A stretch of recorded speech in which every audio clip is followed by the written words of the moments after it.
everyone. Today I'm here with Brianne Donaldson.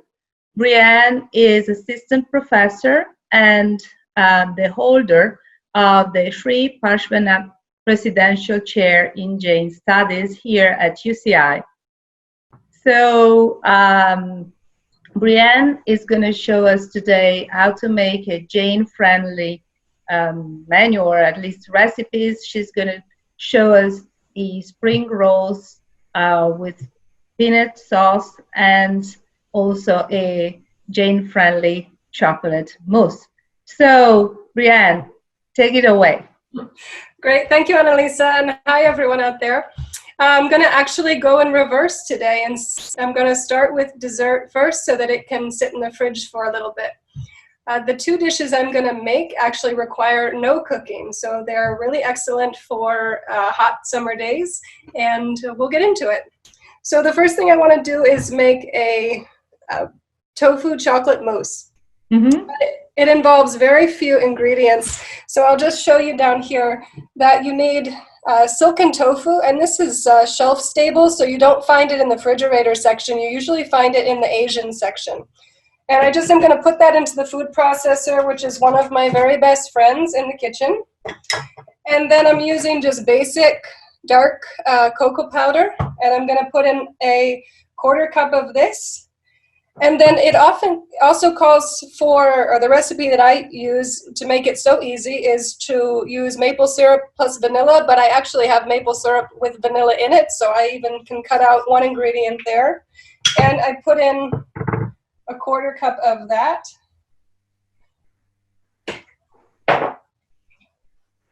I got that sneaky little vanilla bean.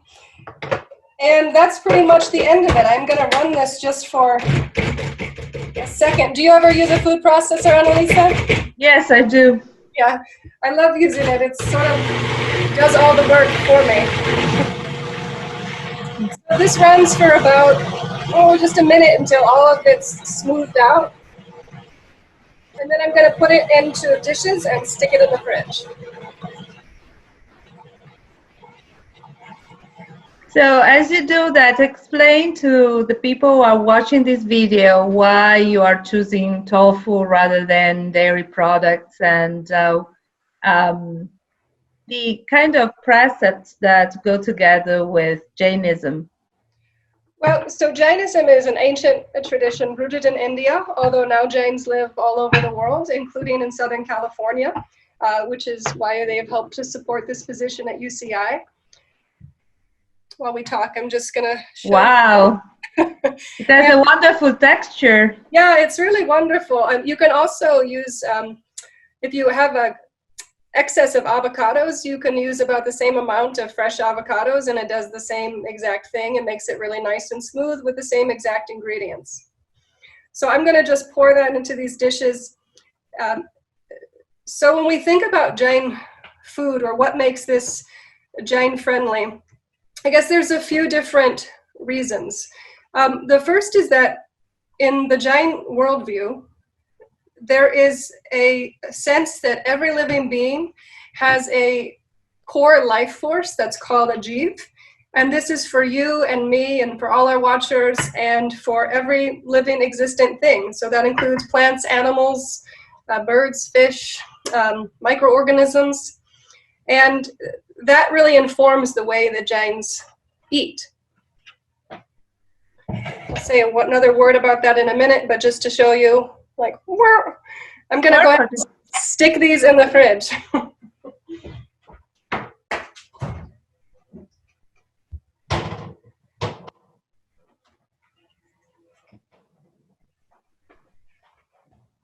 So dessert is done, and it is on its way, and we can move on to spring rolls. And so if Jains see that everything has a core jiv, in a sense that means that all living beings are equal.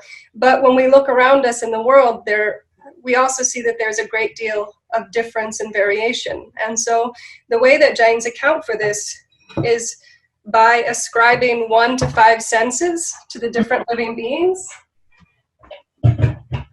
And it sort of brings me to the spring rolls, I guess, because it helps to understand why we're going to make the spring rolls the way we are. So let me grab those items. So for spring rolls, we're going to be using a variety of different plants here. In that Jain taxonomy of life, single-sensed beings include plants as well as beings that are in earth, air, fire, water, and wind, and microorganisms. Then you have second sense, third, fourth, and fifth sense.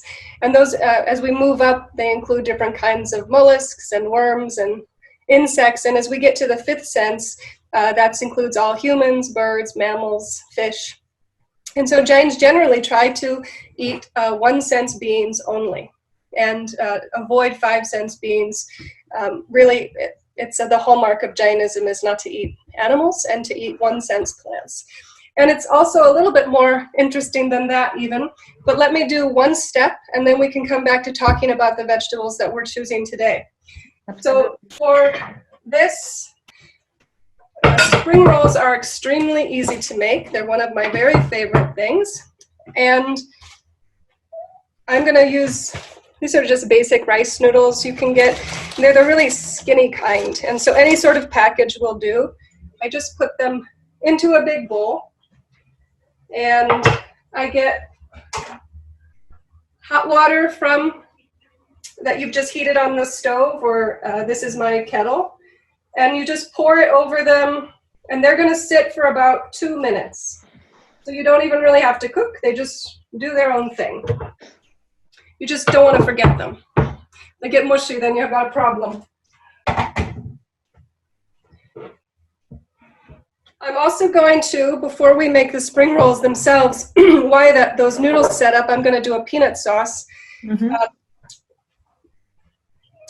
In addition to eating one-sense plants, Jains also typically avoid foods that grow underneath the ground. So that'd be carrots, garlic, onions, potatoes. Peanuts are a peculiar exception for some reason because they have a shell. But the sense is that in addition to being a plant that's under the ground and that requires you to uproot the whole plant, thus disturbing more microorganisms. Those roots are also full of other one-sense beings. They're called nagods, and they have to live on a host environment, like within the skin of plants or animals, and also within roots. And so when we look at our food today, we're not having any carrots or anything like that. I've chosen to use all terrestrial vegetables, which would be cucumbers, red cabbage, which is one of my very favorite things. These are just greens that I had in the fridge, and you could use anything like this. I'm going to use avocado. And I had a mint plant, so mint is a wonderful herb. You could also use basil if you have that growing. And then I picked up some cilantro. So those are our items. For the peanut sauce, this is an easy recipe. I think of it as 3-3-3. It is 3 tablespoons of peanut butter, and I would say chunky. It's the right answer, but everyone can have their own choice. I'm going to use just basic soy sauce. And as I'm using the soy sauce, I'm thinking that this is also a recipe that doesn't have any, is gluten-free. Both the dessert and the spring rolls are gluten-free, so they're good for that as well. I'm using a chili paste, and this chili paste doesn't have any garlic. It's just something that I got at the local 99-cent store. Typically, they would have a lot of garlic in it, but because this is Jain-friendly, I'm just using straight chili. I'm going to use you can just do this to your taste. I like it a little spicy, so I'm going to use about 3 teaspoons. And then you need some water, so I'm going to grab that real quick.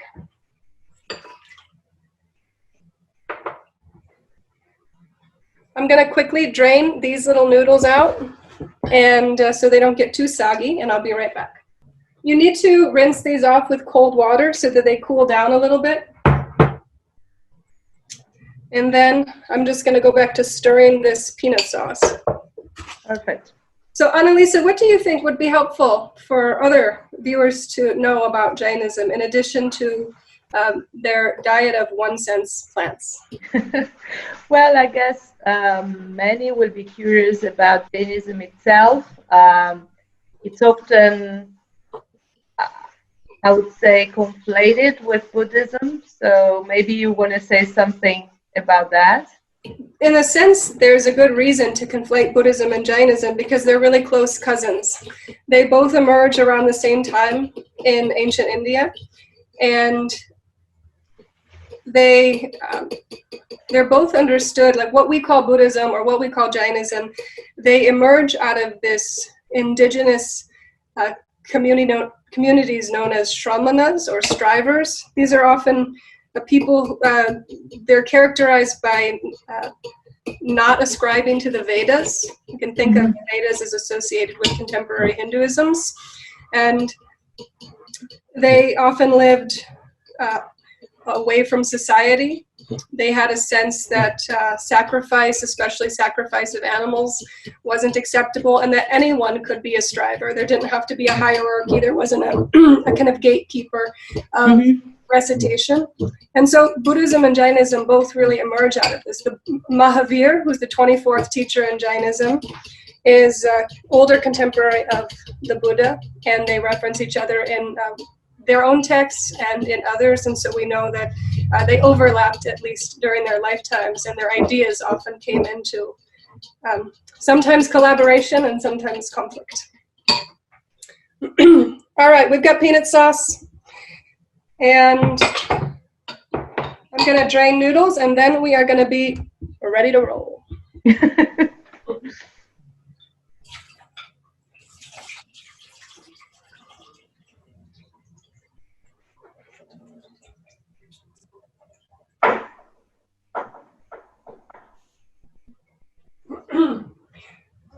So this is what they look like when they're done. And one thing I really love about this is if it's a really great activity for a group. If you've got children or if you've got friends over, you can see how I just sort of cut everything and line it up. And it's a really nice way for everyone to get involved. And I mean, you can certainly roll roughly, but you can't really go too far wrong.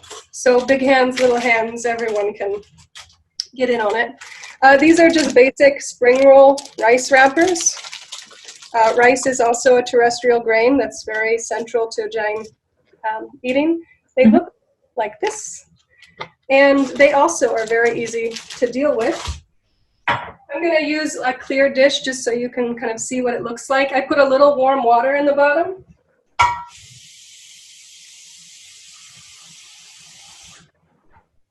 It doesn't need to be hot, just warm to the touch is fine. And you just take one and you drop it in. Once you have a little practice, you could use a sheet pan and do 2 or 3 at a time. But just for our sake, I'm going to just do one. Once you get the hang of it, you can use a larger vessel, or if you've got help, you can do it that way as well. But you're looking for it just to curl up a little bit. Otherwise, if it gets too soft, it becomes unmanageable. While that sits, I'm going to just take my avocado. My little trick is I put the knife in and twist, that pulls out my pit. Wonderful. I'm just going to slice this through. Ooh, this is just starting to curl up. Oops. Yes. And you can see how it got all like kind of smushy, but that's fine. You can just unroll it again, kind of like cling film. Yes. Lay it down like this. Another one of my avocado tricks, I just use a spoon and I kind of go underneath the skin and just pull all those slices out. And so now they're ready to be dealt with. So we're ready to roll. I have my wrapper here. I'm going to take some noodles. When you first start, you kind of want to be a little bit more modest with your noodles so that you don't overfill. And these are really small wrappers. You can get larger ones, but these are what they had. And so I just, you just adjust and make smaller rolls, but the bigger ones, you can almost make a whole lunch out of it. Now I'm going to put this down just a little so you can see. I'll take red cabbage, mint, and I say the more the merrier with herbs, cilantro, a little bit of lettuce, a couple pieces of cucumber. And one thing about cucumber, if you're using just regular sized cucumbers, you want to just use your finger and kind of pull those seeds out a little bit so that you don't have wet rolls. If you're using Persian cucumbers or something like that, it's you don't have to do that step. Avocado goes in, and then you're confronted with the daunting task of rolling. So what I suggest is when you lay this in, you can kind of see how the roll is down here, and I've put everything more to one side, because as you pull up, you want to just kind of smoosh it in toward you, and then start to do the roll and just tuck everything in. Some people like to tie the ends in. Yes. I myself think, like, why bother? Just leave them open. And you can see here, I have like a really beautiful roll. Beautiful. And we'll just do one more, I think, for... Yes. And make sure. Want to learn. We need to pick up the skill of rolling. It's a very... there's always going to be some casualties, but even casualties are delicious. Another thing about this is that everything that you can see here that I'm going to put into a spring roll also could be placed into a bowl, and it's just called a vermicelli bowl. You basically just put in the noodles, you put all the vegetables, you can put as much greens and lettuce as you want, and put some peanut sauce or chili sauce or whatever on it, mix it up, and it's also totally delicious. So if you have enough leftovers the next day, you can just have vermicelli bowls. So did you have difficulties finding the ingredients during COVID? Was there something that was difficult to find for you and to prepare Jain-friendly dishes? Well, I'm not a practicing Jain, a Jain scholar, but I certainly have been informed by Jain ethics. I grew up in the Midwest, so agriculture was very much a part of life there, and so I think my route to thinking about food was slightly different. But when I encountered Jainism at a community college, it was the first sort of philosophical worldview that really had a robust understanding of the ethical relationship of plants, people, animals, and food. That food was a really important expression of one's world vision. And so there was a sort of marriage there that, even though I started a different route when I encountered Jainism, there was something there of interest beyond just kind of pure academic curiosity. So, I don't always eat purely Jain, in the sense that sometimes I have root vegetables or garlic or onions or things like this, but I have lived toward a plant-based life for about 20 years. And I guess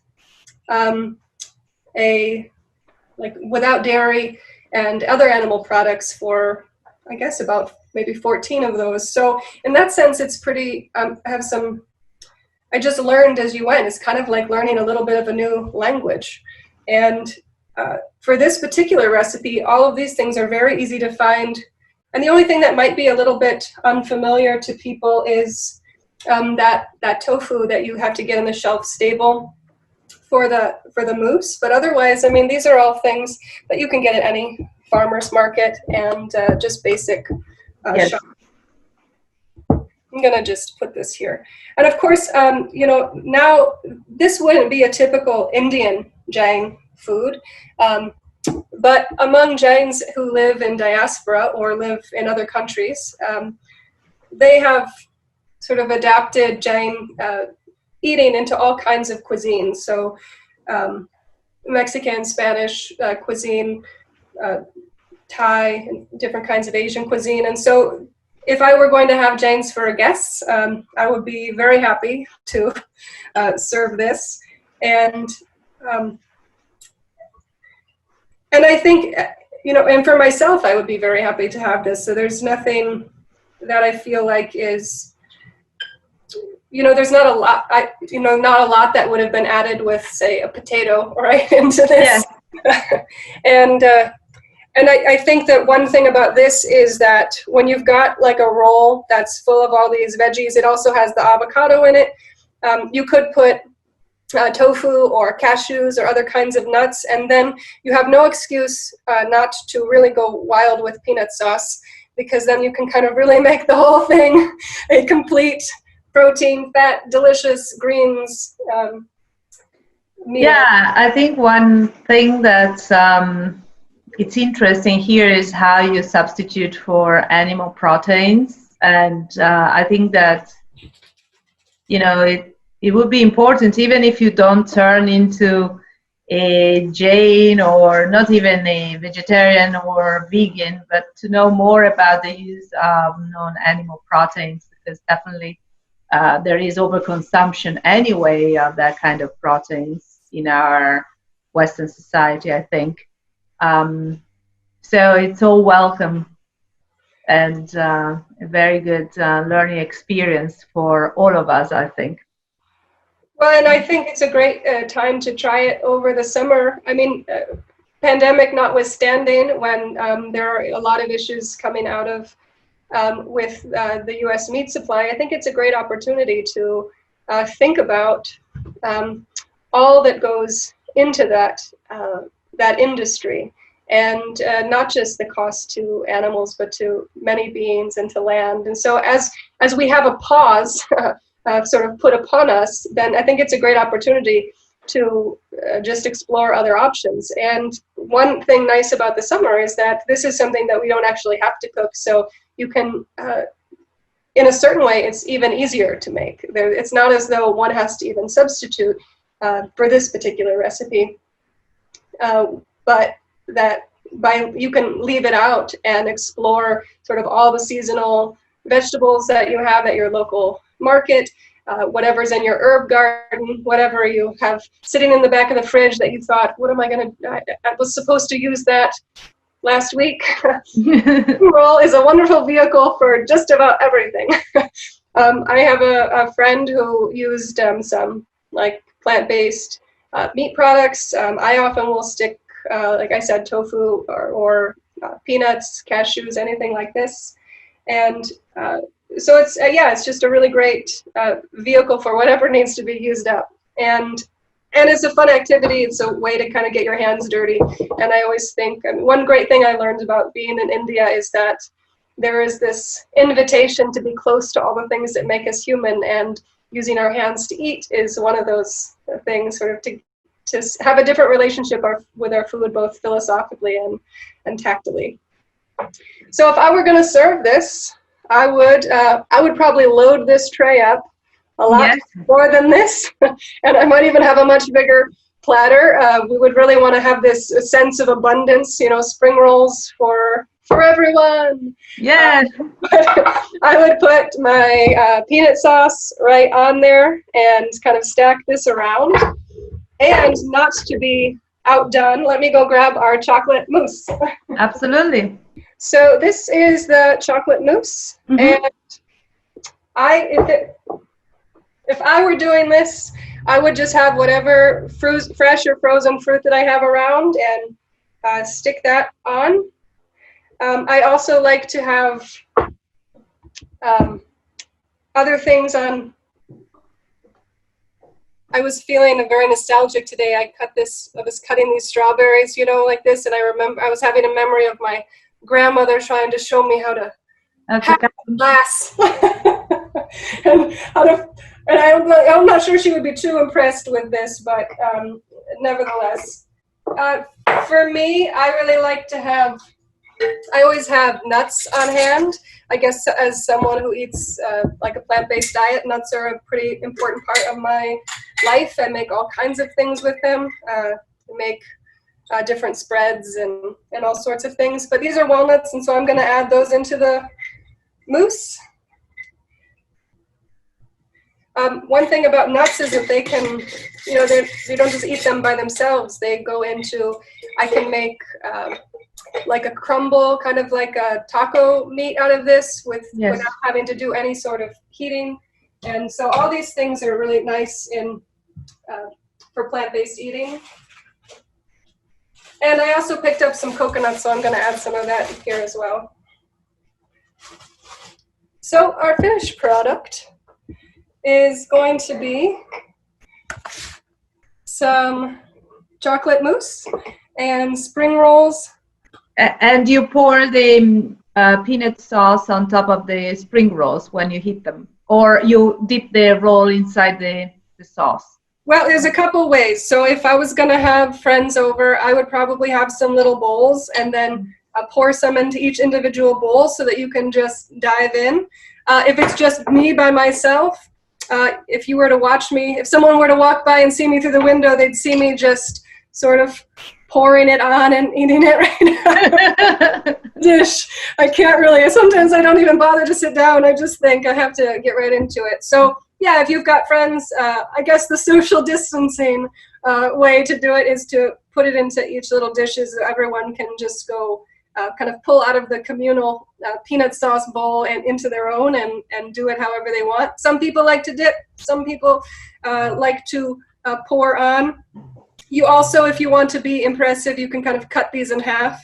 But I think with the small ones, it's not really worth it. If you use the larger ones, to cut them is, makes a little more sense, because then it's almost like you have too many burritos. But for these, I think they're manageable. They're kid-sized, people-sized. Wonderful.